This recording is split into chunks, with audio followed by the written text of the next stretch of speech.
નમસ્કાર વિદ્યાર્થી મિત્રો, હું રમેશ વાગડિયા આપ સૌનું સ્વાગત કરું છું આજના લેક્ચરમાં. આજનો લેક્ચર આપણું જે રનિંગ ચેપ્ટર છે કે જે ધોરણ 12નું 7મું ચેપ્ટર છે ઉદ્વિકાસ, એના પરનો 9મો લેક્ચર છે. અગાઉ આ ચેપ્ટરના ખૂબ જ અગત્યના એવા 8 લેક્ચરની આપણે ચર્ચા કરી ગયા છીએ, જેમાં અત્યાર સુધીમાં આપણે ઉદ્વિકાસ વિશે માહિતી પ્રાપ્ત કરી, પૃથ્વીના ઉદ્ભવ વિશે વાત કરી, ત્યાર પછી જીવંત સ્વરૂપોના ઉદ્ભવ વિશે વાત કરી, રાસાયણિક ઉદ્વિકાસ વિશે વાત કરી, ઓપેરિન અને હાલ્ડેનની પરિસંકલ્પના વિશે વાત કરી, મિલરના પ્રયોગ વિશે વાત કરી, ઉદ્વિકાસના પુરાવાઓ વિશે વાત કરી, અશ્મિ વિદ્યાના પુરાવાઓ, ગર્ભવિદ્યાના પુરાવાઓ, બાહ્યાકીય અને અંતઃસ્રચનાકીય વિદ્યાના પુરાવાઓ, આ તમામ ટોપિકની ચર્ચા આપણે ગયા 8 લેક્ચરની અંદર કરી ગયા છીએ. છેલ્લા લેક્ચરની વાત કરીએ તો છેલ્લા લેક્ચરમાં આપણે જૈવિક ઉદ્વિકાસની વાત કરતા હતા, અને છેલ્લા એમાં હું તમને એક પ્રયોગની વાત કરવાનો હતો કે જે NCERTમાં નથી આપેલો, પણ જેનો સમાવેશ આપણે અહીંયા કરવાનો છે. કેમ તો ભાઈ એની અંદરથી એક્ઝામમાં પૂછાય છે, એટલા માટે. વહી કયો પ્રયોગ હતો તો ભાઈ લેડરબર્ગ રેપ્લિકા પ્લેટિંગ એક્સપેરિમેન્ટ. મેં એની તમને છેલ્લે વાત કરી હતી, અને આપણે એને ગયા લેક્ચરમાં જ ભણવાના હતા, પણ ઇમેજ જે એના માટે આપણે મૂકી હતી લેક્ચરમાં, એ કોઈ કારણસર દેખાતી નહોતી. એના કારણે આપણે એ ટોપિકને પાછળના લેક્ચરમાં ભણવાના છીએ, એવું મેં તમને કીધું હતું. પછી વચ્ચે રવિવાર આવ્યો તો ગઈકાલે રવિવારના દિવસે આપણે ટેસ્ટનું આયોજન કર્યું હતું. બધાએ ટેસ્ટ આપી, ઘણાને સારા માર્ક્સ આવ્યા, ઘણાને થોડાક નબળા માર્ક્સ છે. તો જેને નબળા માર્ક્સ છે એણે થોડીક મહેનત કરવાની છે. નેક્સ્ટ સન્ડે એટલે આવતા રવિવારે પાછી આપણે ચેપ્ટર 1 પહેલું જે ચેપ્ટર છે એની ટેસ્ટ લેશું. તો મહેનત કરવા મળજો અત્યારથી, જેથી કરીને આપણે ટેસ્ટ સારી રીતે આપી શકીએ. ઓકે, ચાલો, તો એના પર નથી જતા આપણે આજના લેક્ચર પર આવીએ કે ભાઈ આજના લેક્ચરમાં આપણે કઈ બાબતની ચર્ચા કરવાના છીએ. તો આપણે લેક્ચરની શરૂઆત કરશું આપણો બાકી રહી ગયેલો ટોપિક લેડરબર્ગ રેપ્લિકા પ્લેટિંગ એક્સપેરિમેન્ટ. આમ જોવા જઈએ તો એ બેક્ટેરિયાનો જે ઉદ્વિકાસ છે ને એને સમજાવતો એક પ્રયોગ છે. ઈસવીસન 1952ની સાલમાં બે વૈજ્ઞાનિક હતા, ઈસ્થર અને જોશાવ અને ઈસ્થર. આખું સાયન્ટિસ્ટનું નામ એવું છે ઈસ્થર અને જોશાવ લેડરબર્ગ. એટલે બંને લેડરબર્ગ જ, ઈસ્થર લેડરબર્ગ અને જોશાવ લેડરબર્ગ.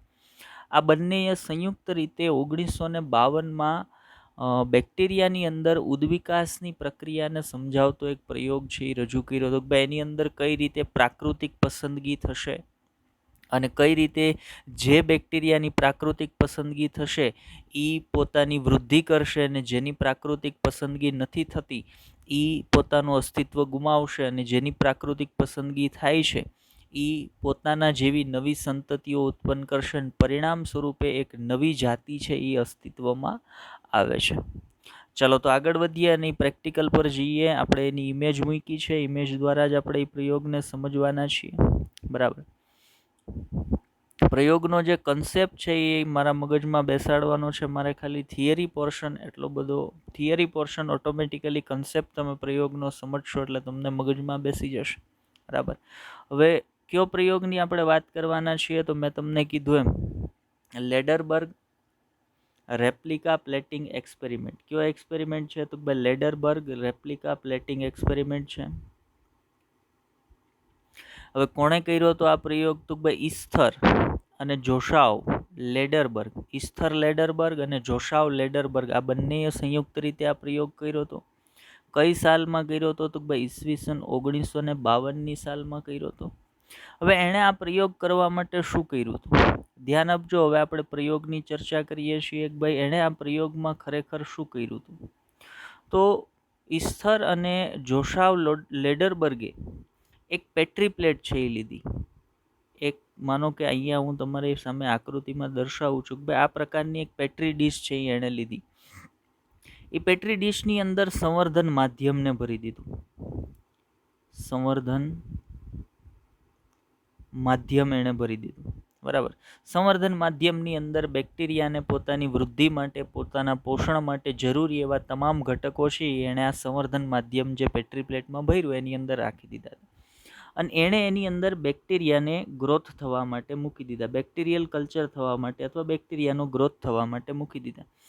હવે બેક્ટેરિયાની ખાસિયત છે, આપણે બધા જાણીએ છીએ કે ભાઈ જ્યારે બેક્ટેરિયા કલ્ચર થતા હોય ને ત્યારે બેક્ટેરિયા હંમેશા નાની નાની કોલોનીની અંદર કલ્ચર થશે. આખી પેટ્રી ડીશ છે એ બેક્ટેરિયાથી નહીં ભરાઈ જાય, પણ પેટ્રી ડીશની અંદર બેક્ટેરિયા પોતાની નાની નાની કોલોની છે એ તૈયાર કરશે.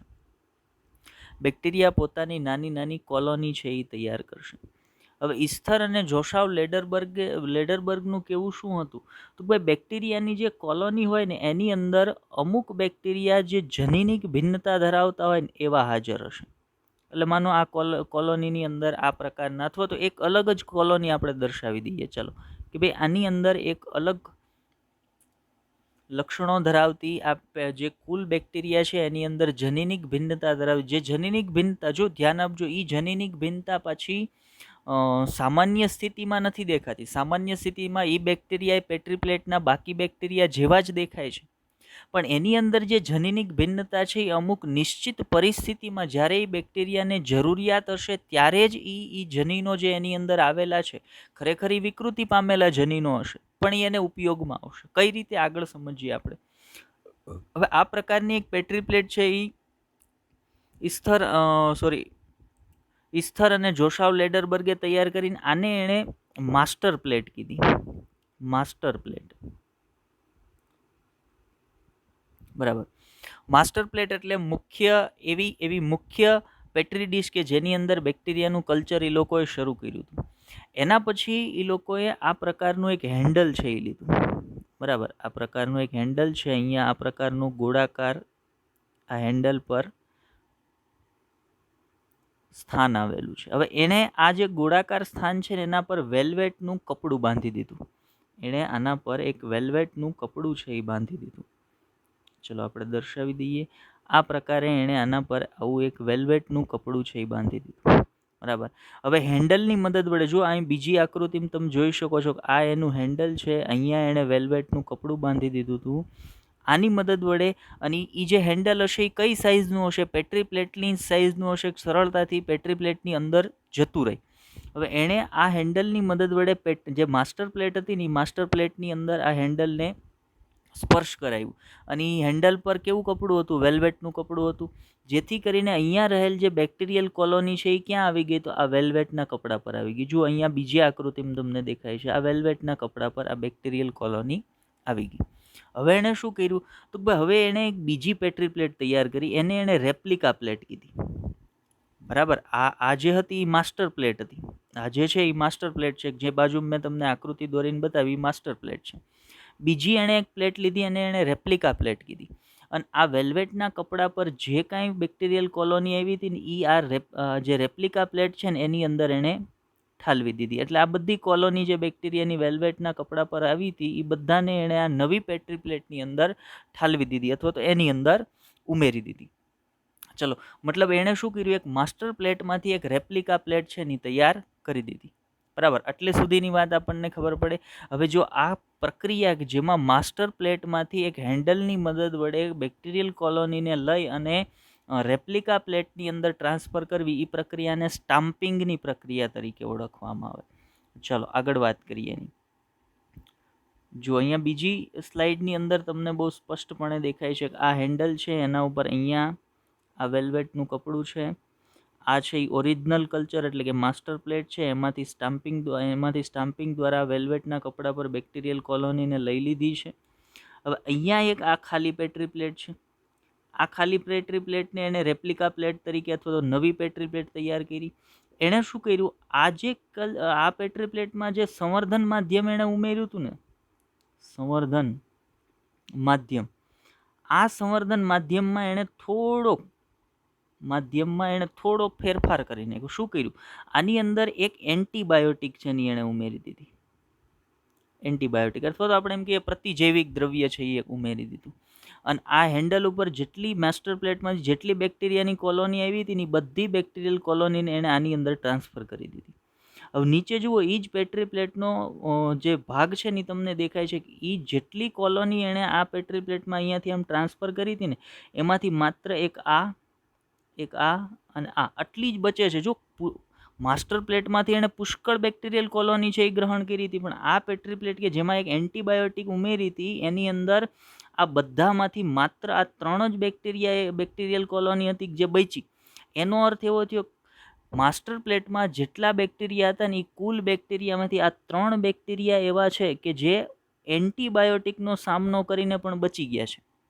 મતલબ તો ભાઈ એ 3 કંઈક વિશિષ્ટ લક્ષણો ધરાવે છે જેના કારણે એ એન્ટીબાયોટિક અથવા પ્રતિજૈવિક દ્રવ્યયુક્ત માધ્યમમાં પણ બચી ગયા છે. મતલબ એનું શું થયું છે? તો ભાઈ એની પ્રાકૃતિક પસંદગી થઈ છે.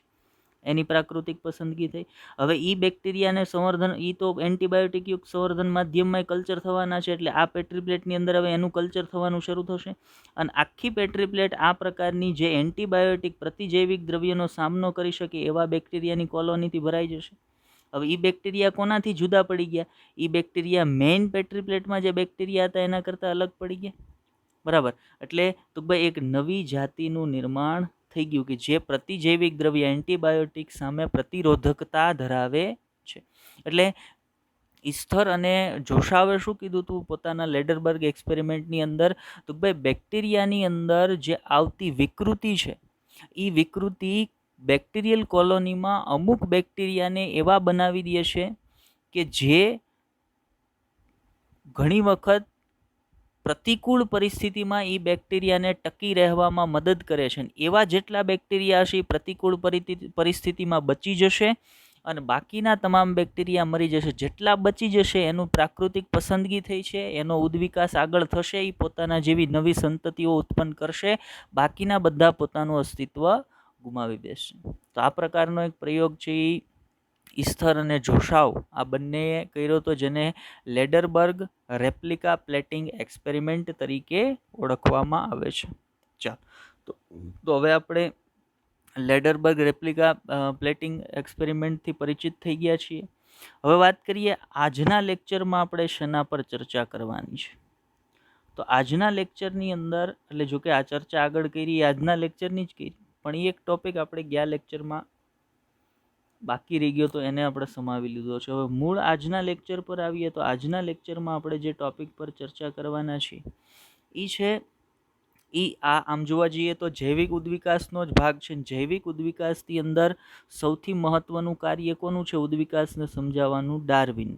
ડાર્વિને જે પોતાનો ઉદ્વિકાસનો વાદ રજૂ કર્યો હતો એને આપણે ડાર્વિનવાદ પણ કહી શકીએ. તો ડાર્વિનનો જે ઉદ્વિકાસનો વાદ છે, આપણે આગળ જેટલી પણ ચર્ચાઓ કરી ને એના પરથી એક બાબત તો સ્પષ્ટ થઈ જાય છે કે ડાર્વિનનો જે ઉદ્વિકાસનો વાદ છે ને એના 2 ચાવીરૂપ ખ્યાલ છે. એની અંદર 2 અગત્યની બાબતો છે. ડાર્વિને પોતાનો જે ઉદ્વિકાસનો વાદ રજૂ કર્યો એ ડાર્વિનના ઉદ્વિકાસવાદના 2 મુખ્ય ખ્યાલ છે અથવા તો 2 ચાવીરૂપ ખ્યાલ છે.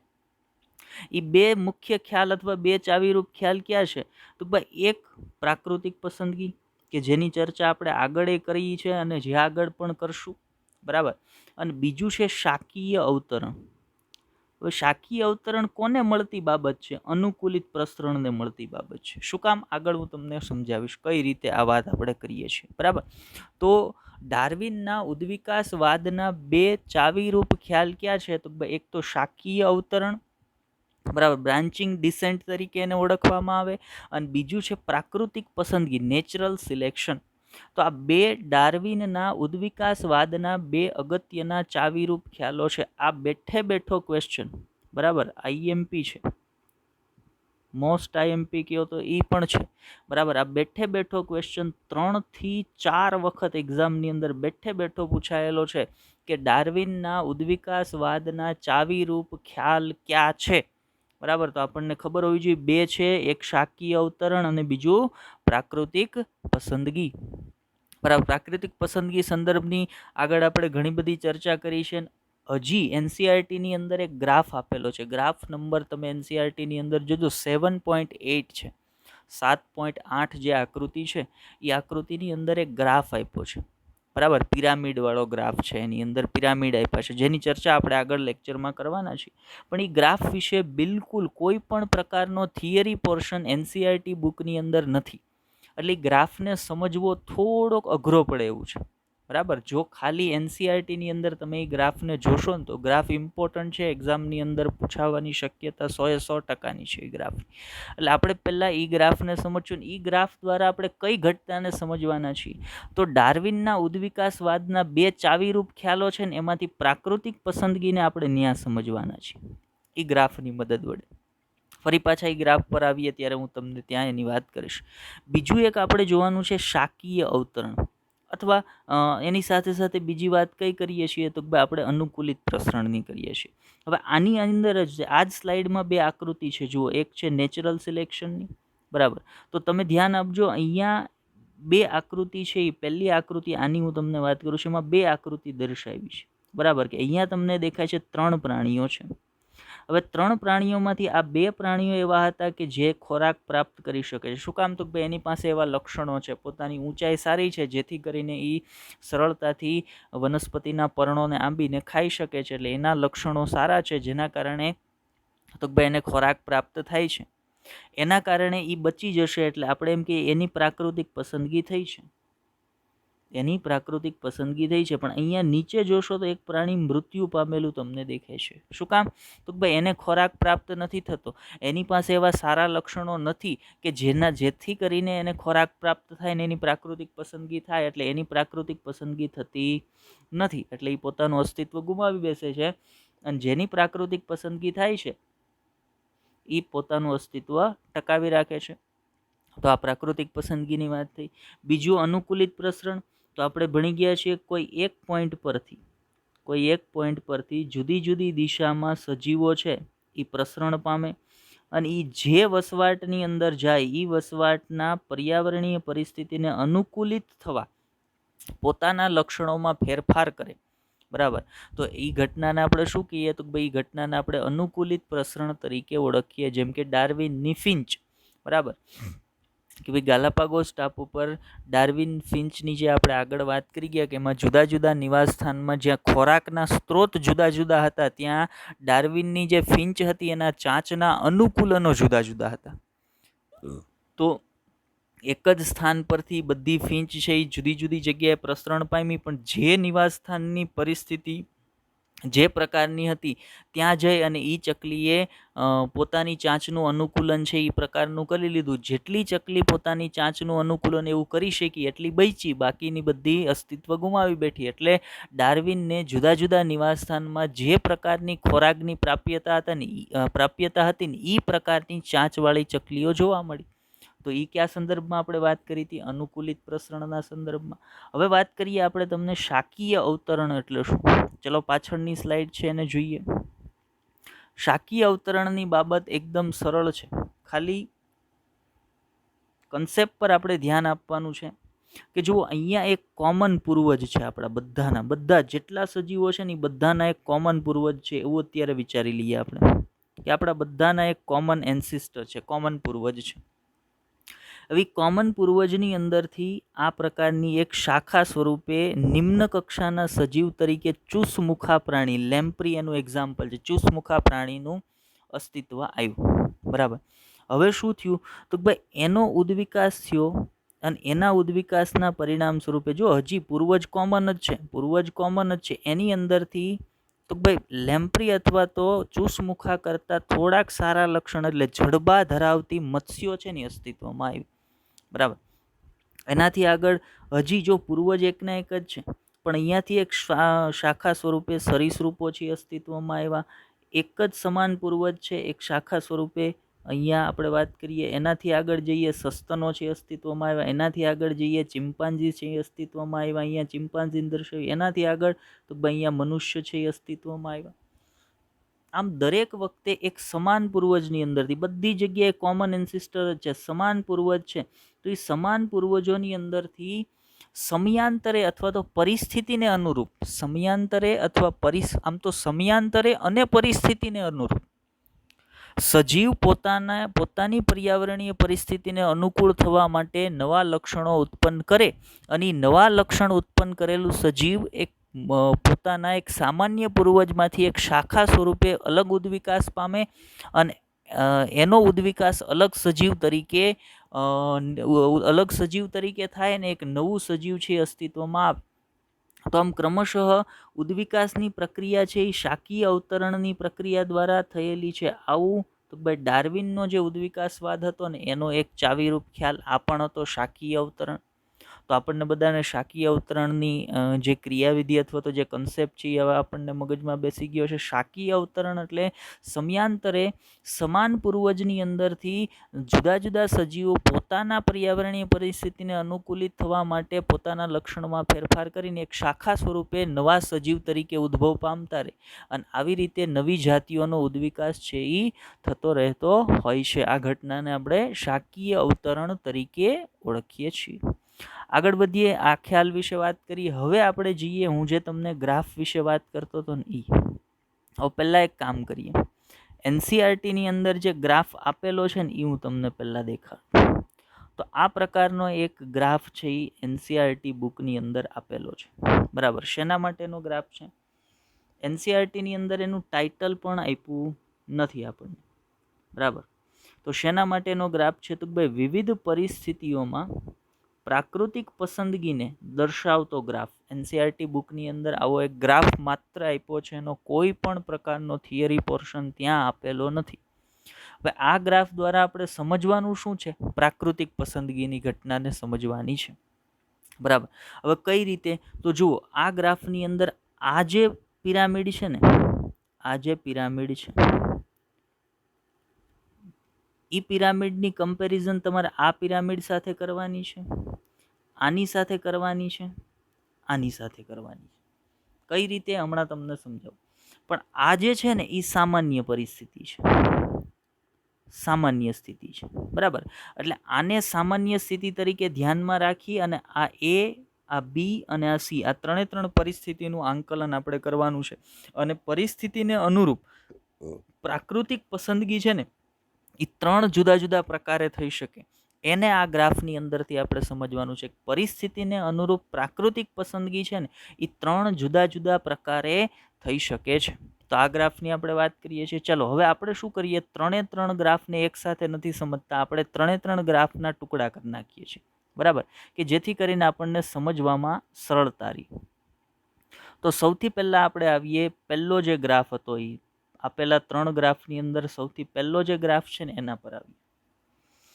તો મેં તમને કીધું એમ કે આપણે કોઈ પણ ગ્રાફનો અભ્યાસ કરતા હોય ને ત્યારે અમુક જે સામાન્ય માહિતી, એ કદાચ કોઈ પણ વિષય હોય, ફિઝિક્સ હોય, કેમેસ્ટ્રી હોય કે બાયોલોજી હોય, ગ્રાફનું અવલોકન તમે કરો છો તો એને સમજવા માટે અમુક કોમન માહિતી છે ને એ આપણા ધ્યાનમાં હોવી જોઈએ. લાઈક તો ભાઈ ગ્રાફમાં હંમેશા એક્સિસ મને ખબર હોવી જોઈએ. તો આને હું આપી દઉં, આ છે એ કરી દઈએ, આ એક્સ એક્સિસ છે આપણી. આને આપણે કહી દઈએ આ આપણી વાય એક્સિસ છે. હવે એક્સ એક્સિસ ઉપર હંમેશા જે ઇન્ડિવિડ્યુઅલ હોય ને, જે ફેક્ટર તમે ઇન્ડિવિડ્યુઅલ લેવાના, જે કોઈના પર ડિપેન્ડન્ટ નથી, બરાબર, ઇન્ડિપેન્ડન્ટ છે, જે કોઈના પર ડિપેન્ડન્ટ નથી, એવા પરિબળને તમે એક્સ એક્સિસ ઉપર મૂકો. બરાબર, હવે આપણે આ ગ્રાફને સમજવા માટે, એનસીઆરટીની અંદર આવો કોઈ ઉલ્લેખ નથી, પણ આ ગ્રાફને સમજવા માટે આપણે અહીંયા મૂકીએ છીએ કોઈ પણ વસવાટની પર્યાવરણીય પરિસ્થિતિના એક પરિબળ તરીકે આપણે અહીંયા તાપમાનને લેવું છે. તાપમાન, બરાબર. હવે અહીંયા તાપમાનને આપણે ડિગ્રીની અંદર કે એમ નથી દર્શાવવું. માત્ર અહીંયા આપણે એક તાપમાનની રેન્જ લેવી છે. તાપમાનની એક રેન્જ લેવી છે. કઈ રીતની રેન્જ? તો એમ માની લઈએ આપણે કે આ છે ને એ સૌથી લોવેસ્ટ પોઈન્ટ છે, સૌથી નીચું તાપમાન આ બાજુ છે, સૌથી લોવેસ્ટ પોઈન્ટ એટલે સૌથી નીચું તાપમાન છે ને આ તરફ છે, નીચું તાપમાન. બરાબર, સૌથી ઊંચું તાપમાન છે ને આ તરફ છે. મતલબ અહીંયા આ જે પોઈન્ટ છે ને અહીંયા તો ભાઈ સામાન્ય તાપમાન હશે, સામાન્ય તાપમાન હશે. બરાબર, હવે આ જે વસવાટની આપણે વાત કરીએ છીએ અને આ એક્સિસ ઉપર શું છે? આ એક્સિસ ઉપર વસવાટ કરતા સજીવોની સંખ્યા છે. બરાબર, આ એક્સિસ ઉપર આપણે વસવાટ કરતા સજીવોની સંખ્યાને મૂકી છે. એટલે વાય એક્સિસ ઉપર વસવાટમાં હાજર સજીવોની સંખ્યા છે ને એક્સ એક્સિસ ઉપર તો ભાઈ પર્યાવરણીય પરિબળ તરીકે તાપમાનનું મૂલ્ય રાખ્યું છે. હવે જુઓ સેન્ટરમાં તાપમાનનું મૂલ્ય કેવું છે તો ભાઈ એકદમ સામાન્ય. આ તરફના છેડે અતિ નીચું તાપમાનવાળો વસવાટ છે, આ તરફના છેડે અતિ ઊંચા તાપમાનવાળો વસવાટ છે, મધ્યમાં એકદમ સામાન્ય તાપમાનની પરિસ્થિતિ ધરાવતો વસવાટ છે. તો આટલી કન્ડિશન પહેલાં આપણને આ ચાર્ટ માટે મગજમાં બેસી જાય છે.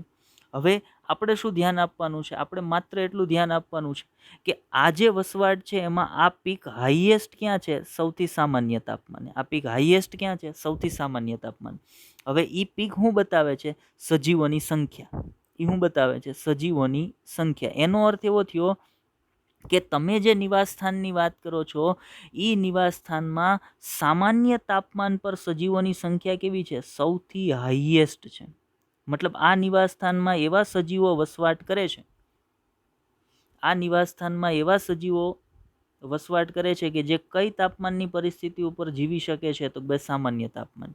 જો તમે અતિ ઊંચા તાપમાને આવો એટલે સજીવોની સંખ્યા એકદમ ઓછી છે, અતિ નીચા તાપમાને આવો ત્યાં સજીવોની સંખ્યા એકદમ ઓછી છે. પણ અહીંયા જ્યાં સામાન્ય તાપમાનની પરિસ્થિતિ છે ત્યાં સજીવોની સંખ્યા કેવી છે? તો ભાઈ એકદમ વધારે છે. બરાબર. તો પહેલો જે સામાન્ય ગ્રાફ છે એ હવે તમને સમજાઈ ગયો કે શું સમજાવે છે. મેં અહીંયા એક એક્ઝામ્પલ લીધું છે તમને સમજાવવા માટે. પ્રાકૃતિક પસંદગીને આપણે આમાં સમજવાના છે.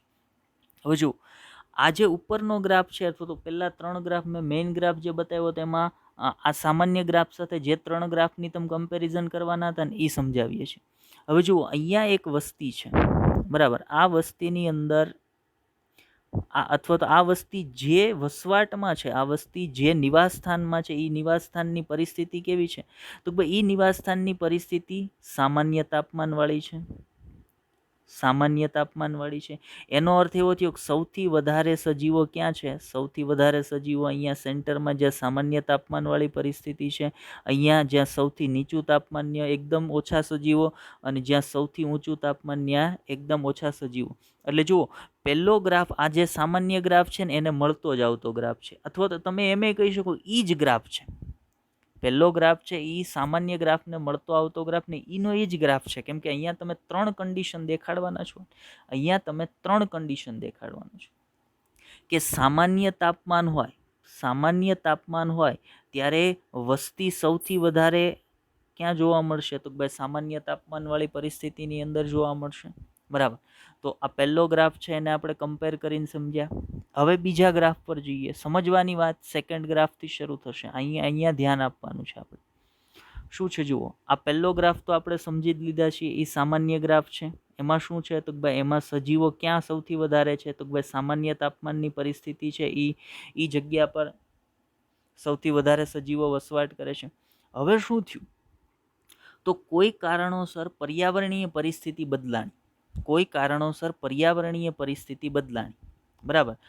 હવે જો પર્યાવરણીય પરિસ્થિતિ બદલાય છે તો પર્યાવરણીય પરિસ્થિતિ જે સામાન્ય તાપમાનની હતી ને એ સામાન્ય તાપમાનથી એવું બન્યું કાં તો એ ઊંચા તાપમાન પર વહી જાય અથવા તો એ નીચા તાપમાન પર વહી જાય. બે શક્યતાઓ છે ને.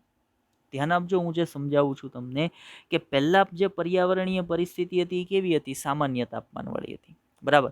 એટલે સૌથી વધારે સજીવો ક્યાં હતા? તો ભાઈ સામાન્ય તાપમાનની પરિસ્થિતિ જ્યાં છે ત્યાં સૌથી વધારે સજીવો અહીંયા પીક પર જોવા મળતા હતા. પણ હવે એવું થયું કે કોઈ કારણોસર એ વસવાટની પર્યાવરણીય પરિસ્થિતિ છે ને એ બદલાણી, અને જે સામાન્ય તાપમાન હતું ને એ તાપમાન વધીને, ઉદાહરણ તરીકે આપણે મૂલ્યની અંદર તાપમાનની વાત કરીએ તો પહેલાં જે એ વસવાટનું તાપમાન હતું 37 ડિગ્રી સેન્ટીગ્રેડ જેટલું. બરાબર. વસવાટનું તાપમાન કેટલું? 37 ડિગ્રી સેન્ટીગ્રેડ જેટલું હતું. એક્ઝામ્પલ તરીકે વાત કરું છું. હવે આ 37 ડિગ્રી સેન્ટીગ્રેડ તાપમાન એ સામાન્ય તાપમાન હતું, એટલે 37 ડિગ્રી સેન્ટીગ્રેડ તાપમાન પર વસવાટ કરતા સજીવો સૌથી વધારે ક્યાં હતા? 37 ડિગ્રી સેન્ટીગ્રેડ તાપમાન પર. હવે એવું થયું કે વસવાટનું જે તાપમાન હતું ને એ 37થી લઈ અને માનો 50 ડિગ્રી સેન્ટીગ્રેડ જેટલું થઈ ગયું. મતલબ તાપમાન વધી ગયું. અચાનકથી કોઈ પરિસ્થિતિમાં ફેરફાર થવાના કારણે વસવાટનું તાપમાન અચાનકથી વધી ગયું. હવે શું થશે? તો ભાઈ હવે આ ગ્રાફ કે જ્યાં સેન્ટરમાં પીક સૌથી ઊંચું હતું ને એ આ તરફ ખસી જશે, આ તરફ ખસી જશે. એવું શું કામ થશે? તો ધ્યાન આપજો, હું જે સમજાવું છું એના પર, કે જે વસવાટ હતો એની અંદર પહેલાં કયા સજીવોની સંખ્યા વધારે હતી? જે મધ્યમ તાપમાન પર મધ્યમ તાપમાન પર જીવી શકે છે એવા. હવે શું થયું? વસવાટની પરિસ્થિતિ બદલાણી. વસવાટનું જે મધ્યમ તાપમાન હતું ને એ પરિસ્થિતિ બદલાઈને ઊંચા તાપમાનવાળી થઈ ગઈ. એટલે હવે એ વસવાટમાં સૌથી વધારે કયા સજીવો વસવાટ કરશે? જે ઊંચા તાપમાને રહી શકતા હોય એ. સામાન્ય તાપમાને અને નીચા તાપમાને રહી શકતા સજીવો છે એ ઓટોમેટિકલી કેવા થવા મળશે? ઓછા. એટલે પીક કઈ બાજુ ખસતો જશે, અથવા તો પિરામિડ છે એ કઈ બાજુ ખસતો જશે? આ તરફ ખસતો જશે, જ્યાં સૌથી ઊંચું તાપમાન છે. મતલબ આ જે પહેલા કેવું હતું, આ પીક આવી રીતે હતો, અહીંયા સેન્ટરમાં આમ હતો, પણ હવે ધીમે ધીમે આ જે પિરામિડ છે આમ ખસતો જાય. શું કામ? તો સૌથી વધારે સંખ્યા પહેલા કઈ હતી? સૌથી વધારે પહેલા સંખ્યા હતી સામાન્ય તાપમાન પર જીવન જીવી શકતા સજીવોની. પણ હવે શું થયું? પરિસ્થિતિ બદલાણી, એટલે કે હવે વસવાટનું તાપમાન એટલું ઊંચું થઈ ગયું જેથી કરીને સામાન્ય તાપમાનવાળા સજીવો કાં તો ત્યાં એ વસવાટ છોડીને જતા રહ્યા છે, અથવા તો એણે પોતે એવું અનુકૂલન સાધી લીધું છે કે એ ઊંચા તાપમાને ટકી શકે છે. એટલે એ કેવા સજીવોમાં આવી ગયા? ઊંચા તાપમાને ટકી રહેતા સજીવોમાં આવી ગયા. એટલે આ પીક કે જે સામાન્ય તાપમાન પર સૌથી વધારે સંખ્યા ધરાવતું હતું ને, એ પીક ઓટોમેટિકલી કઈ બાજુ ખસવા મળ્યું? એ પીક ઓટોમેટિકલી ઊંચા તાપમાનવાળી દિશામાં ખસવા મળ્યું. હવે આ તો આપણે એક્ઝામ્પલ તરીકે એમ લીધું કે પર્યાવરણીય પરિસ્થિતિ છે એ ઊંચા તાપમાન બાજુ વળી છે. આ કદાચ આમે હોય કે પર્યાવરણીય પરિસ્થિતિ છે એ ફેરફારના કારણે અતિ નીચું તાપમાન થઈ ગયું વસવાટનું, તો આ પીક પાછો કઈ દિશામાં ખસશે? આ દિશામાં ખસશે, કેમ કે હવે ત્યાં એવા જ સજીવો વસવાટ કરશે કે જે અતિ નીચા તાપમાને વસી શકતા હોય. સામાન્ય તાપમાનવાળા કાં તો એવું અનુકૂલન સાધી લેશે કે એ નીચા તાપમાને રહી શકે, અથવા તો એ વસવાટ છોડીને જતા રહેશે. એટલે ઓટોમેટિકલી એ વસવાટની અંદર કેવા સજીવોની સંખ્યા વધી જશે? તો ભાઈ નીચા તાપમાને રહેતા હોય એવા, અથવા તો જો પરિસ્થિતિમાં વસવાટનું તાપમાન અતિ ઊંચું થઈ જાય તો એ વસવાટમાં હવે માત્ર કેવા સજીવો વસશે, અથવા તો કેવા સજીવોની સંખ્યા વધારે હશે? જે ઊંચા તાપમાન પર રહી શકતા હોય એ નીચા તાપમાને રહી શકતા હોય એવા, કે સામાન્ય તાપમાને રહી શકતા હોય, ઓટોમેટિકલી એવા સજીવોની સંખ્યા ઘટવા મળશે. એટલે આ બીજો ગ્રાફ છે એ કેવી પરિસ્થિતિ બતાવે છે કે જો આપણે જે પરિબળ ધ્યાનમાં લીધું છે એના આધારે વાત કરું તો સૌથી સામાન્ય તાપમાને એવા સજીવોની પ્રાકૃતિક પસંદગી થશે. જો પહેલી પરિસ્થિતિની વાત કરું, સૌથી સામાન્ય તાપમાને એવા સજીવોની વસવાટના સામાન્ય તાપમાને એવા સજીવોની પ્રાકૃતિક પસંદગી થશે કે જે સામાન્ય તાપમાનવાળી પરિસ્થિતિમાં જીવી શકતા હોય. હવે વસવાટની અંદર ફેરફાર થાય ને પરિસ્થિતિ છે એ વસવાટની પરિસ્થિતિ છે એ કાં તો અતિ ઊંચા તાપમાનવાળી થઈ જાય, કાં તો અતિ નીચા તાપમાનવાળી થઈ જાય. તો આ બે કિસ્સામાં શું થશે? તો આ બે કિસ્સામાં કાં તો ઊંચા તાપમાને જીવી શકતા સજીવોની પ્રાકૃતિક પસંદગી થશે, અને કાં તો નીચા તાપમાને જીવી શકતા સજીવોની પ્રાકૃતિક પસંદગી થશે. તો બીજો પ્રકાર થયો કે ભાઈ આ પ્રકારે પ્રાકૃતિક પસંદગી થઈ શકે. હવે જઈએ ત્રીજો જે પીક છે ને એને સમજવાનો પ્રયત્ન કરીએ. તો ત્રીજા પીકની અંદર જુઓ કંઈક નવીનતા છે. શું નવીનતા છે? તો ઉપરનું જે છે પિરામિડ તો સામાન્ય જ છે. આ તો સામાન્ય જ છે કે સામાન્ય પર્યાવરણીય પરિસ્થિતિ અથવા તો સામાન્ય તાપમાનવાળી પરિસ્થિતિ સજીવોની સંખ્યા એકદમ વધારે છે. હવે શું થયું? તો એ આખો જે એક વસવાટ હતો ને એ વસવાટને બે ભાગમાં વિભાજિત થઈ ગયો. કઈ રીતે? તો વસવાટના એક ભાગની અંદર અતિ નીચું તાપમાન થઈ ગયું. વસવાટના એક ભાગની અંદર અતિ નીચું તાપમાન થઈ ગયું, અને વસવાટના બીજા ભાગની અંદર અતિ ઊંચું તાપમાન થઈ ગયું. પ્રકૃતિની અંદર બધી વસ્તુ શક્ય છે, બરાબર? પ્રકૃતિ પોતાની અંદર કોઈ પણ પ્રકારનો ફેરફાર કરી શકે. એટલે આપણે વિચાર્યું કે એક વસવાટ હતો જે સામાન્ય તાપમાનવાળી પરિસ્થિતિ ધરાવતો હતો, એના એક ભાગમાં અતિ ઠંડુ તાપમાન થઈ ગયું અને એક ભાગમાં અતિ ગરમ તાપમાન થઈ ગયું. હવે પહેલા આ વસવાટમાં કેવા સજીવો હતા? પહેલા આ વસવાટમાં એવા સજીવો હતા જે સામાન્ય પરિસ્થિતિમાં જીવી શકતા હતા. હવે વસવાટમાં ક્યાંય સામાન્ય પરિસ્થિતિ છે જ નહીં. કાં તો સજીવોએ એવું અનુકૂલન સાધવું પડે કે એ અતિ ઠંડા તાપમાનમાં જીવી શકે, એટલે આ તરફ આવી જવું પડે, અને કાં તો એણે એવું અનુકૂલન સાધવું પડે કે અતિ ગરમ વસવાટમાં અતિ ગરમ તાપમાનવાળી પરિસ્થિતિમાં જીવી શકે, એટલે એણે અહીંયા આવવું પડે, બરાબર? જેના કારણે સામાન્ય તાપમાનમાં જીવી શકતા સજીવોની સંખ્યા અતિ ઓછી થઈ ગઈ. ને એક પીક અહીંયા મળ્યો કે જે એવા પ્રાણીઓનો હતો જે ઠંડા તાપમાનમાં જીવી શકે, અને એક પિરામિડ અહીંયા મળ્યો કે જે અતિ ગરમ તાપમાનમાં જીવી શકે. સામાન્ય તાપમાને જીવી શકતા સજીવોની સંખ્યા ઓટોમેટિકલી કેવી થવા માંડી? ઓછી થવા માંડી. એટલે આખો જે એક પિરામિડ હતો એ બે ભાગમાં ડિવાઈડ થઈ ગયો. તો એક આ પ્રકારે પ્રાકૃતિક પસંદગી થઈ શકે કે જ્યારે કોઈ વસવાટની પર્યાવરણીય પરિસ્થિતિ છે એ બે એક્સ્ટ્રીમ પરિસ્થિતિમાં કન્વર્ટ થઈ જાય, અતિ ઠંડુ અને અતિ ગરમ, તો એવી પરિસ્થિતિમાં જ સંપૂર્ણ વસ્તી જે હતી એ વસ્તીના સજીવો બે ભાગમાં ડિવાઈડ થઈ જશે. અમુક એવા સજીવો અમુક ઈ તરફ જશે કે જે અતિ ઠંડા પરિસ્થિતિમાં જીવી શકતા, અને અમુક ઈ તરફ જશે કે જે અતિ ગરમ પરિસ્થિતિમાં જીવી શકતા. એનો અર્થ એવો થયો કે જે સજીવો અતિ ગરમ પરિસ્થિતિમાં જીવવા માટે અનુકૂલન સાધશે એ એક તરફે મોટો પિરામિડ બનાવશે, અને જે સજીવો અતિ ઠંડી પરિસ્થિતિમાં જીવંત રહેવા માટે અનુકૂલન સાધશે એ બીજી તરફ મોટો પિરામિડ બનાવશે. અને માત્ર પ્રાકૃતિક પસંદગી એની જ થશે કે આ બેમાંથી કોઈ એક પ્રકારનું અનુકૂલન સાધે. જે હજી એવા ને એવા હશે કે જે સામાન્ય પર્યાવરણ સામાન્ય તાપમાને જીવી શકે, એ કાં તો એણે વસવાટ છોડીને જતું રહેવું પડશે ને કાં તો એ પોતાનું અસ્તિત્વ ગુમાવી બેસશે. કેમ કે અહીંયા પ્રાકૃતિક પસંદગી બે જ સ્થિતિમાં થવાની છે, કાં તો એ અતિ નીચા તાપમાને જીવી શકવું જોઈએ ને કાં તો એ અતિ ઊંચા તાપમાને જીવી શકવું જોઈએ. તો એક એક એક પિરામિડ છે એ આ પ્રકારનો મળશે જે પિરામિડ બે ભાગમાં ડિવાઈડ થઈ જતો હોય, બે શિખરોનું નિર્માણ છે એ થઈ જતું હોય.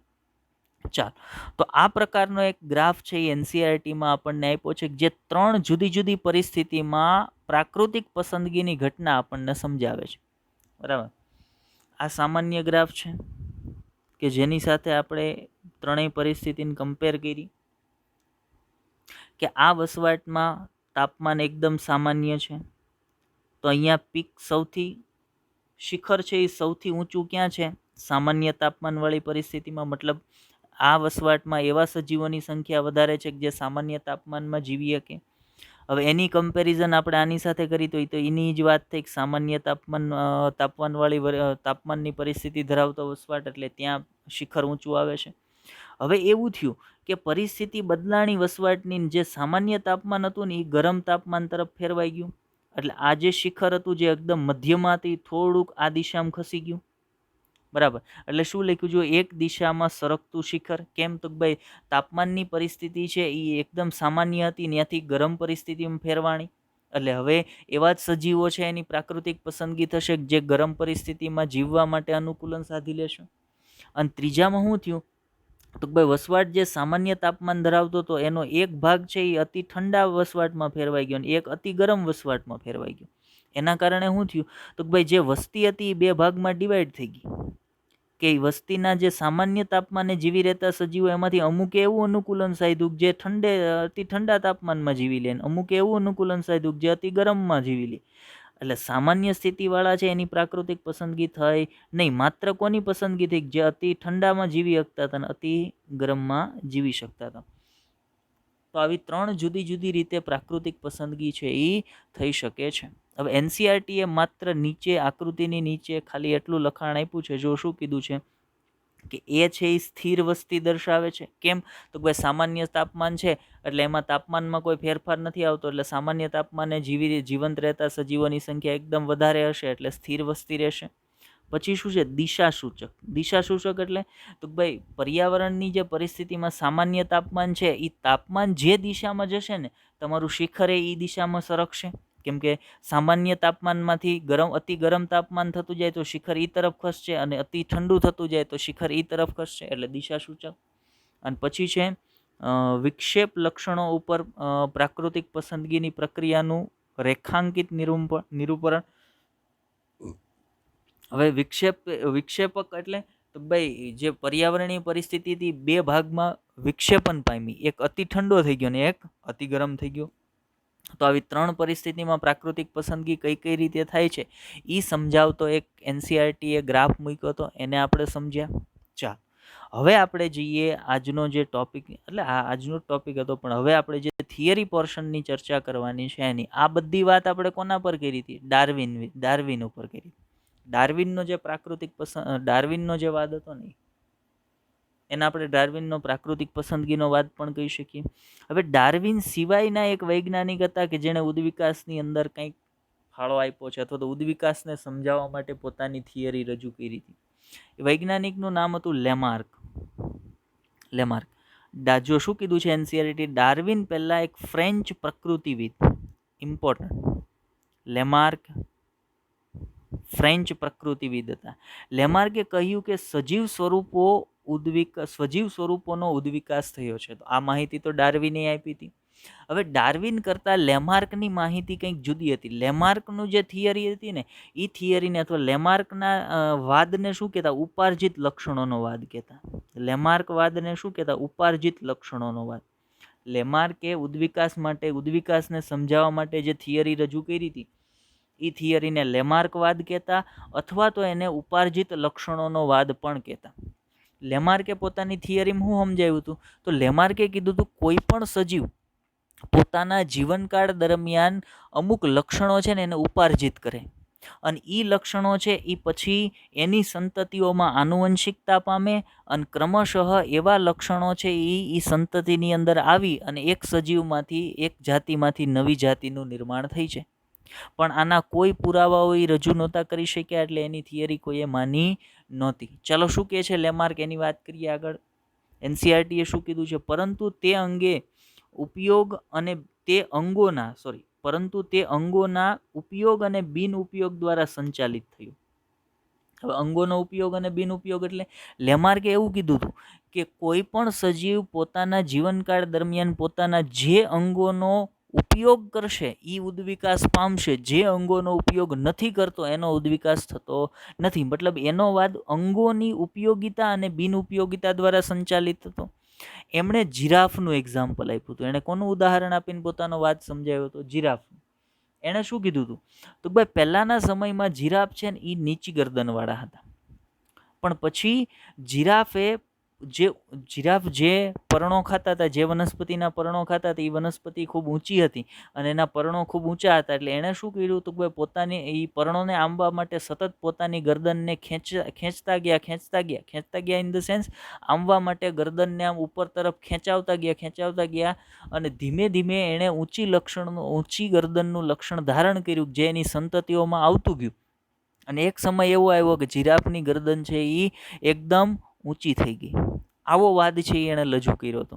હવે શું કીધું? જો જેમાં ઊંચા વૃક્ષોના ખાવા યોગ્ય પર્ણો મેળવવા માટે તેમની ગરદનની લંબાઈ વધારી અનુકૂલિત થયા. આ લાંબી ગરદનનું ઉપાર્જિત લક્ષણ, ઉપાર્જિત એટલે પ્રાપ્ત કરેલું, પોતાના જીવનકાળ દરમિયાન પ્રાપ્ત કરેલા લક્ષણને ઉપાર્જિત લક્ષણ કહેવાય. તેની અનુગામી પેઢીને એણે પ્રદાન કર્યું. એટલે ક્રમશઃ એક પછી એક પેઢીમાં થોડું ગરદન લંબાતી ગઈ, ને એક સમય એવો આવ્યો કે જીરાફની ગરદન એકદમ લાંબી થઈ ગઈ. જો વર્ષો બાદ જીરાફે ધીમે ધીમે લાંબી ગરદન પ્રાપ્ત કરી. આ અનુમાન પર કોઈએ વિશ્વાસ નથી કરતું. હવે એના સંદર્ભમાં પાછળ એક આકૃતિ તમને આ સમજાવવા માટે મૂકી છે. જુઓ, લેમાર્કનું કહેવું શું હતું?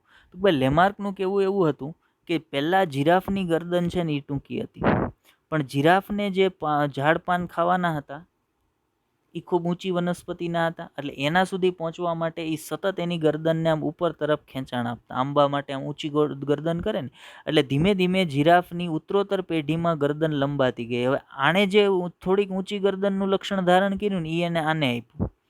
પછી એણે પોતાના જીવનકાળ દરમિયાન થોડીક ગરદનને ખેંચી, એટલે થોડીક વધારે લાંબી થઈ, એણે આને આપ્યું એ લક્ષણ. આણે વળી પોતાના જીવનકાળ દરમિયાન થોડીક ગરદન લાંબી કરી અને એને આને આપ્યું આનુવંશિકતા, અને અંતે જીરાફની ગરદન છે એ એકદમ લાંબી થઈ ગઈ. તો આ પ્રકારના એક્ઝામ્પલ સાથે લેમાર્કે પણ ઉદ્વિકાસ વિશે માહિતી આપેલી છે કે ભાઈ સજીવોનો ઉદ્વિકાસ થયેલો છે, પણ એણે ઉપાર્જિત લક્ષણો દ્વારા અથવા તો અંગોની ઉપયોગિતા અને બિન ઉપયોગિતાનો આધાર લઈ અને પોતાનો વાદ છે એ સમજાવેલો છે. ચાલો, લેમાર્ક પછી બીજી કોની વાત કરવાની છે આપણે? તો ભાઈ જો હવે એક પ્રશ્ન એનસીઆરટી આપણને અહીંયા પૂછે છે. શું પ્રશ્ન છે? તો એનસીઆરટી આપણને પૂછે છે કે શું ઉદ્વિકાસ એ પ્રક્રિયા છે અથવા પ્રક્રિયાનું પરિણામ છે? પ્રશ્ન પૂછ્યો છે એનસીઆરટી આપણને કે ભાઈ શું લાગે છે, ઉદ્વિકાસ એ એક પ્રક્રિયા છે કે પ્રક્રિયાનું પરિણામ છે?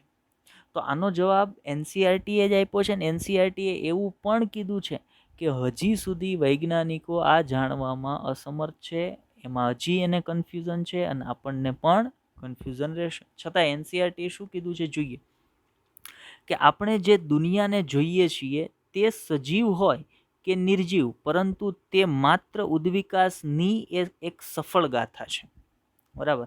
હવે તમે તમારી આસપાસ અત્યારે જેટલી પણ સજીવ અને નિર્જીવ વસ્તુ જુઓ છો, એ બધું ઉદ્વિકાસનું જ પરિણામ છે. મતલબ એક ઉદ્વિકાસ થયો છે એવું તમને સમજાવે છે કે ભાઈ જૂના સમયમાં આવું હશે ને એમાંથી હાલના સમયમાં આવું છે. અત્યારની જેટલી વસ્તુ જુઓ છો એ વસ્તુ બધી શેમાંથી બનેલી છે? તો ભાઈ પૂર્વના સમયમાં જેટલી વસ્તુઓ કે જેટલી સજીવો જેટલા અસ્તિત્વ ધરાવતા હતા એમાંથી જ હાલના સજીવો છે અસ્તિત્વ ધરાવે છે. મતલબ તો ભાઈ ઉદ્વિકાસની ગાથા, સફળ ગાથા છે ને એને દર્શાવે છે. જો હવે ઉપરનો જે પ્રશ્ન હતો ને એનો જવાબ આપે છે એનસીઈઆરટી કે જ્યારે આપણે આ વિશ્વની ગાથા વર્ણવીએ છીએ ત્યારે આપણે ઉદ્વિકાસને એક પ્રક્રિયા તરીકે વર્ણવીએ છીએ. શું કહીએ તો આખું વિશ્વ કઈ રીતે બન્યું છે, તો એના માટે તો હજી તમે એમ કહી શકો ને કે વિશ્વ બનવાની પ્રક્રિયા અથવા તો એની અંદર ફેરફાર થવાની પ્રક્રિયા હજી પણ ક્રમશઃ ચાલુ જ છે, સમયાંતરે ચાલુ જ છે. મતલબ નવી નવી જાતિઓ છે એ પૃથ્વી પર અસ્તિત્વ બનવાની શરૂ જ છે. મતલબ જ્યારે તમે વિશ્વની ગાથાને વર્ણવતા હોઈએ અથવા તો આપણે વર્ણવીએ છીએ ત્યારે તમે એમ કહી શકો ઉદ્વિકાસ છે ને એ એક પ્રક્રિયા છે. આ ઇમ્પોર્ટન્ટ માહિતી છે, યાદ રાખજો. આ ક્વેશ્ચનની અંદર પૂછાઈ શકે. બરાબર, કે શું ઉદ્વિકાસ એક પ્રક્રિયા છે અથવા તો એક પ્રક્રિયાનું પરિણામ છે? તો જ્યારે તમે વિશ્વની ગાથાને વર્ણવતા હોય ને ત્યારે તમે એમ કહી શકો કે ઉદ્વિકાસ છે ને એક પ્રક્રિયા છે. બરાબર, પરંતુ બીજા સંદર્ભમાં જ્યારે આપણે પૃથ્વી ઉપરના સજીવોના જીવનની ગાથાઓ વર્ણવીએ છીએ ત્યારે આપણે ઉદ્વિકાસને પ્રાકૃતિક પસંદગી કહેવાતી એક પ્રક્રિયાના પરિણામ તરીકે મૂલવીએ છીએ. હવે તમે જ્યારે પૃથ્વીના ઉદ્ભવની વાત કરતા હોય ને ત્યારે ઉદ્વિકાસ એક પ્રક્રિયા છે. પૃથ્વી એટલે વિશ્વના સંદર્ભમાં આપણે વાત કરીએ છીએ કે વિશ્વના ઉદ્ભવની વાત કરતા હોય ને ત્યારે ઉદ્વિકાસ એક પ્રક્રિયા છે. પણ પૃથ્વી પર અથવા તો વિશ્વની અંદર કોઈ એક સજીવની જાતિના ઉદ્ભવની વાત કરતા હોય ને, એ કોઈ પણ સજીવને તમે લઈ શકો, કોઈ પણ એક સજીવની જાતિના અથવા તો સજીવના ઉદ્ભવની વાતને કરતા હોય ને ત્યારે તમે એમ કહી શકો એ જાતિનો ઉદ્ભવ એક પ્રાકૃતિક પસંદગી તરીકે ઓળખાતી જે પ્રક્રિયા છે એ પ્રક્રિયાનું પરિણામ છે. એટલે એ સંદર્ભમાં તમે ઉદ્વિકાસને એક પ્રક્રિયાના પરિણામ તરીકે દર્શાવી શકો. જ્યારે ઉપર વિશ્વ સંદર્ભે વાત કરો ત્યારે ઉદ્વિકાસને એક પ્રક્રિયા તરીકે દર્શાવી શકો. આ ઇમ્પોર્ટન્ટ માહિતી છે, બેઠે બેઠી કોઈ પણ જગ્યાએ પૂછાઈ શકે અને મને ઉપયોગમાં આવી શકે છે. ચલો આગળ વધીએ. એનાથી આગળ હવે ફરી પાછા એક સાયન્ટિસ્ટ આવે છે થોમસ માલ્થસ કરીને. બરાબર, થોમસ માલ્થસનું કાર્ય ઇમ્પોર્ટન્ટ છે અને આની પહેલાંના કોઈ એક લેક્ચરની અંદર મેં થોમસ માલ્થસનું કાર્ય છે ને ડિસ્કસ કરેલું છે. ત્યારે એનસીઈઆરટી નહોતું પણ ત્યારે આપણે એનું કાર્ય છે એ ડાર્વિન વખતે ડિસ્કસ કર્યું હતું. બરાબર, ડાર્વિન વખતે એક તો ચાર્લ્સ ડાર્વિનની વાત કરી હતી, આલ્ફ્રેડ વોલસની વાત કરી હતી અને થોમસ માલ્થસની મેં તમને વાત કરી હતી. થોમસ માલ્થસ એવા વૈજ્ઞાનિક હતા કે જેણે ડાર્વિન ઉપર પ્રભાવ પાડ્યો હતો. મતલબ ડાર્વિન જ્યારે ગાલાપાગોસ ટાપુ અને વિશ્વની સફર HMS બીગલ પોતાના જહાજની અંદર જે વિશ્વની સફરે નીકળ્યા હતા જુદા જુદા અવલોકનો લઈ અને જ્યારે પુનઃ પાછા ફરે છે ત્યારે એને થોમસ માલ્થસે લખેલો એક એસે છે ને પ્રાપ્ત થાય છે, એક નિબંધ છે ને પ્રાપ્ત થાય છે. અને એની અંદર થોમસ માલ્થસે ઉલ્લેખ કરેલો હોય છે. કઈ બાબતનો ઉલ્લેખ કરેલો હોય તો થોમસ માલ્થસે એક સ્પષ્ટપણે ઉલ્લેખ કરેલો હોય કે ભાઈ વિશ્વની અંદર ખોરાકના જે સ્ત્રોત છે અથવા તો આપણે એમ સીધું કહીએ ખોરાકના જે સ્ત્રોત છે ને, બરાબર, એ અંકગણિતીય સંદર્ભમાં વધે છે. બરાબર, એટલે એ આ સંદર્ભમાં વધશે. 2+2 આ વાત મેં પહેલા પણ તમને સમજાવેલી છે. +2+2 આ સંદર્ભમાં વધશે. જ્યારે સજીવો છે ને સજીવોની સંખ્યા એટલે પોપ્યુલેશન વસ્તી કઈ રીતે વધે છે તો એ હંમેશા ભૌમિતિક સ્વરૂપમાં વધે છે. ભૌમિતિક સ્વરૂપમાં વધે છે. બરાબર, હવે જુઓ અહીંયા તમે ગણતરી કરશો તો 2 + 2 4, 2 6, 2 8, 2 10 10 થયા. અહીંયા 2 દુ 4 દુ 8 દુ 16 દુ 32. અહીંયા સજીવોની સંખ્યા કેટલી થઈ ગઈ? 32. હવે જુઓ ડાર્વિને પોતાના અવલોકનો લઈ લીધા હતા, પણ એ ડાર્વિને લીધેલા અવલોકન પરથી એને તારણ કઈ રીતે કાઢવાની એ નહોતું સમજાતું એને. પણ જ્યારે એણે થોમસ માલ્થસનું થોમસ માલ્થસે કરેલી આ જે વાત છે એ એણે વાંચીને ત્યારે એને તો ખબર પડી કે ભાઈ ઓકે, હવે મારા જે અવલોકનો છે એના પરથી મારે નિષ્કર્ષ કઈ રીતે કાઢવાનો છે. એ ત્યાર પછી એને સમજાણું કે ભાઈ એક વસ્તુ તો સનાતન સત્ય થઈ ગઈ છે કે ભાઈ ખોરાકના સ્ત્રોતો છે એ એકદમ ધીમા વધે છે, અને એની સરખામણીમાં સજીવોની સંખ્યા અથવા વસ્તી છે ને એ એકદમ ભૌમિતિક રીતે વધે છે, એકદમ ઝડપી વધે છે, બરાબર, વિસ્ફોટક રીતે વધે છે. તો એનો અર્થ એવો થાય કે જ્યારે સજીવોની સંખ્યા વધે અને ખોરાકના સ્ત્રોત ઓછા હોય ત્યારે ઓટોમેટિક એની વચ્ચે શું થાય? તો ભાઈ એની વચ્ચે થશે સ્પર્ધા. એની વચ્ચે શું થશે? સ્પર્ધા થશે. અને આ સ્પર્ધામાં માત્ર કોણ બચશે? જે યોગ્ય હશે એ બચશે, યોગ્ય છે એ બચે છે, અને બાકીના અસ્તિત્વ ગુમાવી બેસે છે. અને આ જે યોગ્ય હશે ને જે બચી ગયા હશે એના માટે એવું કહી શકાય કે એની શું થઈ છે? તો ભાઈ એની પ્રાકૃતિક પસંદગી થઈ છે. અને જે બચી ગયા હશે એ જ નવી સંતતિઓ ઉત્પન્ન કરશે, અને એ જ નવી સંતતિ ઉત્પન્ન કરશે એટલે એનો શું થશે? તો ભાઈ એનો જ ઉદ્વિકાસ થશે. મતલબ થોમસ માલ્થસનું કાર્ય વાંચ્યા પછી ડાર્વિનને પોતાના જેટલા પણ કન્સેપ્ટ હતા ને બધા ક્લિયર થઈ ગયા, અને પછી ડાર્વિને પોતાના જેટલા અવલોકન હતા ને એનો નિષ્કર્ષ છે ને એ રજૂ કર્યો. શું કીધું એણે? જો એનસીઆરટી શું કહે છે? એ પણ શક્ય છે કે થોમસ માલ્થસનો વસ્તી પરનું કાર્ય ડાર્વિનને પ્રભાવી કરી ગયું હોય, બરાબર. અને એવું જ થોમસ માલ્થસનું કાર્ય હતું એ આમ જોવા જઈએ તો એટલું બધું ધ્યાને નથી આવ્યું અથવા તો એનો ઉલ્લેખ નથી, પણ એણે ડાર્વિન પર ખૂબ મોટો પ્રભાવ પાડ્યો હતો. ડાર્વિનને પોતાનું જે અવલોકન હતા ને એનો નિષ્કર્ષ આપવા માટે થોમસ માલ્થસના જે અવલોકન હતા ને એણે ખૂબ જ પ્રેરણા આપી.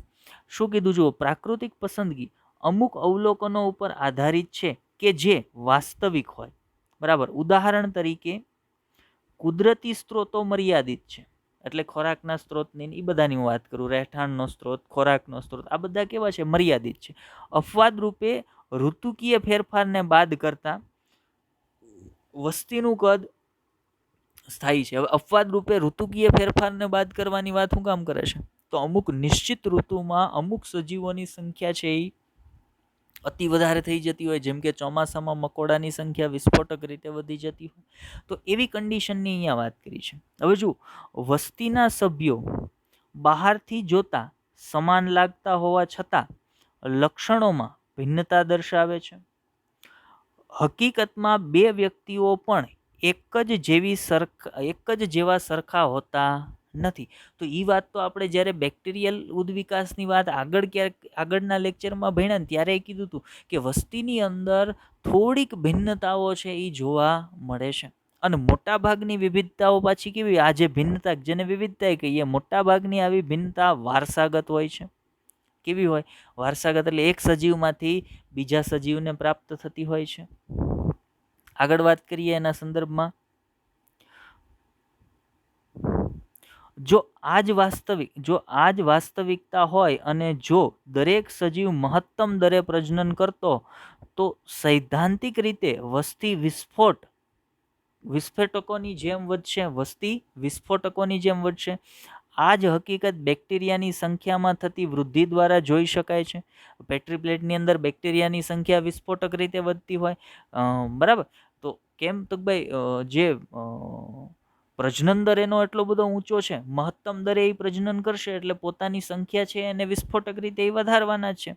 અને એ સત્ય છે કે વાસ્તવિક રીતે વસ્તીનું કદ મર્યાદિત છે. તેનો અર્થ એ થયો કે સ્ત્રોત માટે શું થશે? તો બસ સ્પર્ધા થશે. એ ખોરાકનો સ્ત્રોત હોય, એ રહેઠાણનો સ્ત્રોત હોય. માનો હું તમને આના પરથી જ એક વાત કરું. એક પેટ્રી પ્લેટની અંદર બેક્ટેરિયા છે ને એનું કલ્ચર, એનો ગ્રોથ થઈ રહેલું છે, એની વૃદ્ધિ થઈ રહેલી છે.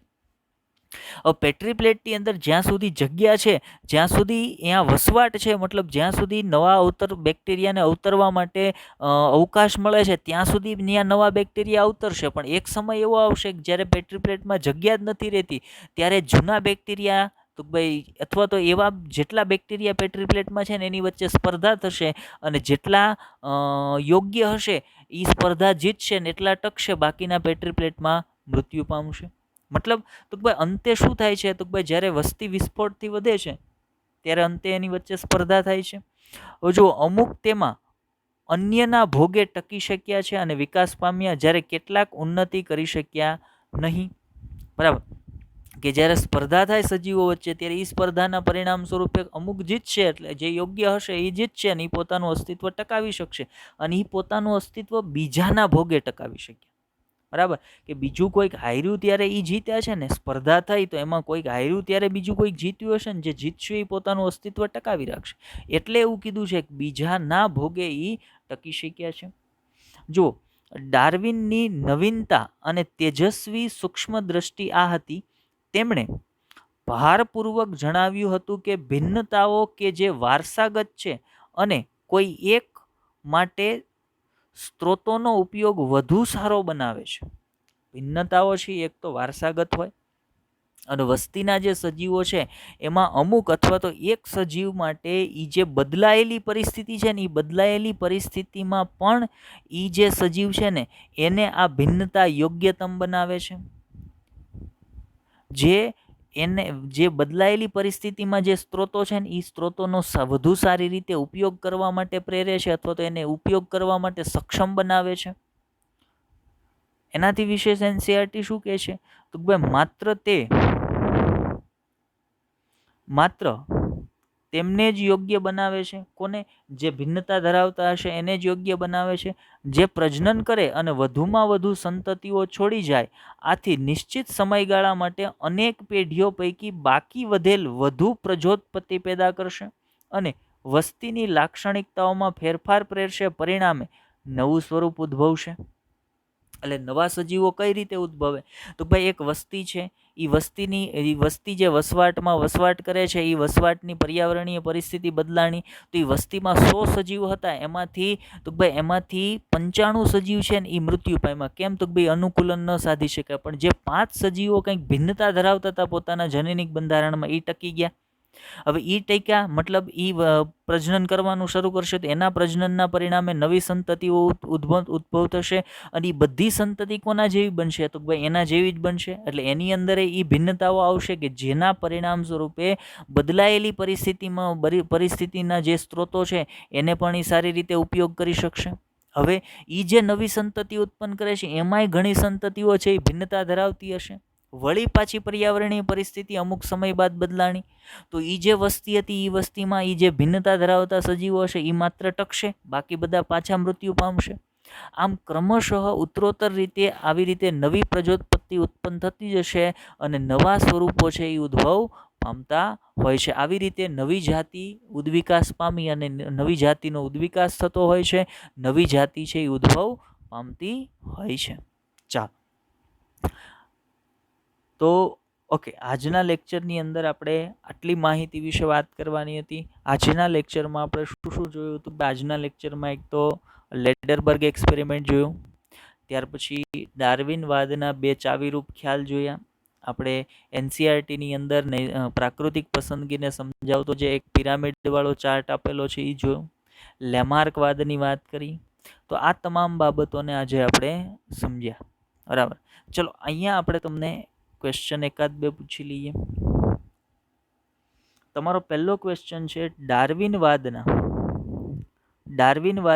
2 ચાવીરૂપ ખ્યાલ ક્યાં છે તે જણાવો. તમારો પહેલો ક્વેશ્ચન છે હોમવર્કનો.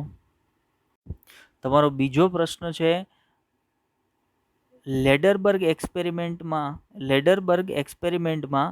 Master plate